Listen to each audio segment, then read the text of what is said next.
Oh, okay.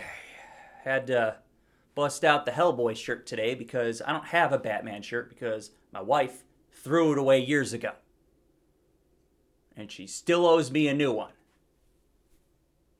And I'll never forgive you. So, for years now, decades, I've been hearing this argument over and over and over and over. Who is the best Batman? And usually the clear, obvious choice never enters the conversation. The best Batman is Kevin Conroy, 90s animated Batman. Duh. And if you disagree, you can go fuck yourself. And while you're doing that, think about this. When you have this argument of who is the best Batman, the coinciding critique is always his voice. So many people make fun of the Christian Bale voice, or critique the Ben Affleck voice, or critique the Michael Keaton voice. Kevin Conroy was only a voice, and he mastered Bruce Wayne as well as Batman, just with a voice. King Kong ain't got shit on Kevin Conroy. Best Batman by far. Also, if you haven't seen 90s animated Batman, have you ever played the Arkham games? That's Batman's voice. So if you were thinking, oh, Arkham Batman's the best Batman, that's Kevin fucking Conroy. Oh, but we're talking about movies, Batman. You ever heard of Batman, Mask of the Phantasm? Get the fuck out of here. That being said, Robert Pattinson did a pretty good voice. It's a bit of a mix between Keaton and Bale. And yeah, I liked it. I swear it's good. I swear. I swear to God. Swear to me! So this is early Batman days. He's only been Batman for 2 years. He's making a name for himself, driving fear into criminals. He hasn't made much of a difference yet. He's still establishing a presence with the cops. And people start dying, and they are being left with messages, letter form, card form, to the Batman from the Riddler. And that pulls Batman into a murder mystery that just keeps building as we go. And it is quite a journey, I will say that. Robert Pattinson as Batman and or Battinson. Honestly, I liked him a lot. I thought he carried himself very well as this character. Even though he's not necessarily that big of a dude, he made himself feel like a big presence. And they used sound editing to enhance his footsteps to make him seem like this big bat person, this man bat, if you will. So when he's in these scenes with regular people, like cops or something like that, he's always like in the shadows and being quiet and being intimidating, and I like that. I really like how Batman interacts with regular people. And I really like how these people react to Batman too. It's more of a realistic, like, the fuck is going on with this guy? He also conveyed the rage very well. Batman's got a lot of rage about his parents being taken from him when he was a child. And that translates to Batman beating the piss out of criminals. And that, they definitely delivered. There are some criminals that get the piss beat out of them, and I was into it. Bruce Wayne, however, I thought he could use some work. I like when Bruce Wayne is a playboy billionaire asshole, like Christian Bale's Bruce Wayne, or even Ben Affleck's Bruce Wayne. I think Ben Affleck is a pretty damn good Bruce Wayne. Rob gave us this, like, dark, emo kid Bruce, where his hair's, like, hanging down and it's, like, slouched over always, and it's just, like, he still has this dark presence as Bruce, and you can't have that with Bruce and Batman. If I knew him, and I saw him acting that way, I'd be like, dude, you Batman?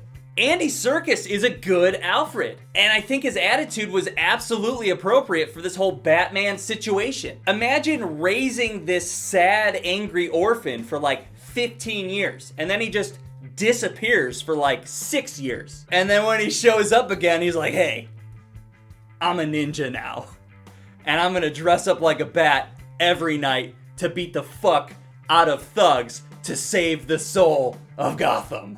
Imagine how you might react and adjust to that.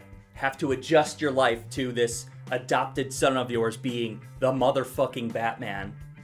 Andy Serkis nails it. Alfred's relationship with Bruce is not great, and he's not fully on board yet with this whole crazy Batman idea. And I like that a lot. Good little conflict there. And I was kind of surprised how little of Alfred was in the movie, but that's okay. Maybe just a few more Alfred scenes, huh? But that's fine. It's fine. I'll always say it, Andy Serkis is one of the most underappreciated actors out there, and I'm really glad that he's in this. Zoe Kravitz is Catwoman.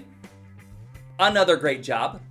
by Zoe. I thought she kicked ass. She's a good Catwoman. I'm not gonna get into too many details, but the way her character worked into the plot, I thought played out really well. She's another perfectly placed piece of this Batman movie puzzle. Paul Dano as the Riddler, fuck yeah. Smart and creepy, and I was into it. I'm gonna leave it at that. Everyone else was great too. Commissioner Gordon was perfect. Colin Farrell was a great Penguin. It was a bit of a Robert De Niro impersonation, but I was into it. Carmine Falcone played a bigger role than I expected, and John Turturro playing Falcone was better than I could have ever asked for. So yeah, the Batman is fucking awesome. This is an awesome Batman movie. I finally got to see Batman be a detective and solve a mystery over an entire story. And it was dope. He gets to dive into the mob and corruption and what the Riddler's up to, and it all meshes together so naturally. And then you get Batman beating up thugs along the way. They utilize that 3-hour runtime with purpose. I didn't feel like it was a 3-hour movie until maybe the last 15 minutes or so. Everything flows with the narrative and falls into place like it should. They have these reveals where you're like, oh shit, oh nice, oh that's cool, oh shit. And the structure of the movie just builds upon itself, and I really enjoyed that. I love how Batman uses his gadgets. They're not on display to show off, they're used practically. Yes, and that's the right way to show us nerds the gadgets. The bat suit, it's very Arkham Asylum. It's tactical. I dig it. That whole I can't move my head thing, solved. You just add an armored collar to the cowl.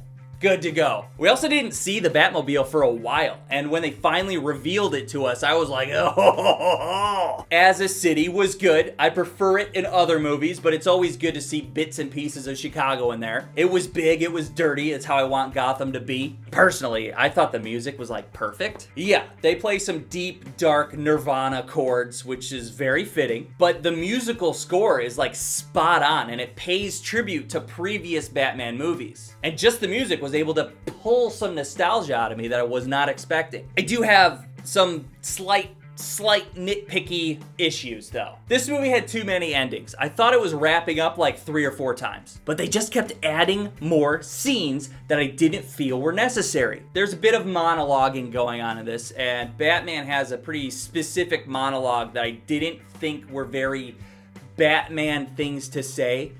That upset me a little bit as a nerd.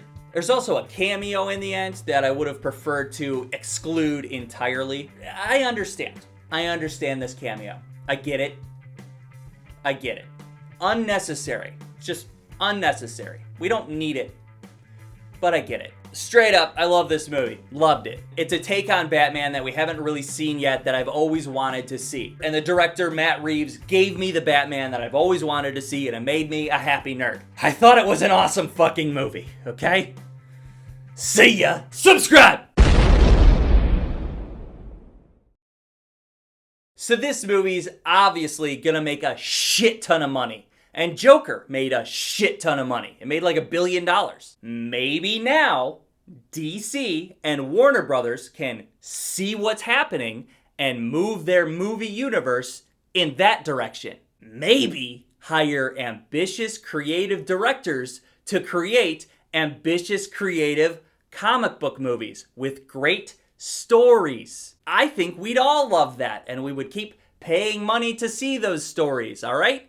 So maybe we can just continue on this path. So what do you say, Warner Bros? Why not?